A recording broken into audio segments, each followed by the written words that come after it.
Hey there friends, in this video I'm going to show you how to use Wallpaper Engine as a screensaver.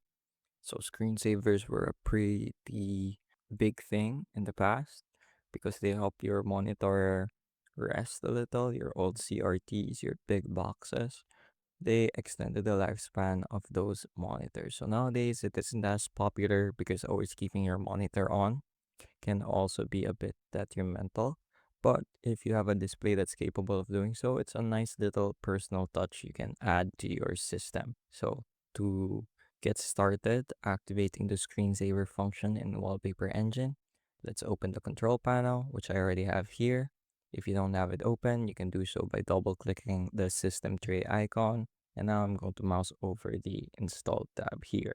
So you can see it says configure wallpaper and configure screensaver. So the second option is what we're interested in. Gonna go ahead and click it. There's a bit of a warning here that just reiterates some things I said and shows that you need admin permissions. So since I have an admin account on this personal computer, I should be fine. I won't click on OK. Then I'm going to provide admin privileges. And there we go. So now we should have Wallpaper Engine right here. So if you select Wallpaper Engine, you can see that the preview shown is the wallpaper you currently have selected. You can also change the wait time from anywhere between 5 minutes or even lower to 1 minute. And there. So it's gonna apply, but it's gonna okay. There's another cool feature here is that you can have your wallpaper configured separately from your screensaver.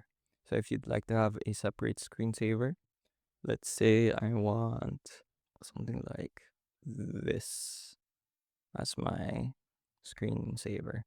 So I gave it a quick double click. So now you can see that my wallpaper is still the sci-fi themed one, but my screensaver is going to be the anime themed one. So that was how you can customize your screensaver using Wallpaper Engine. I hope you were able to learn something new and something useful, and thank you for watching.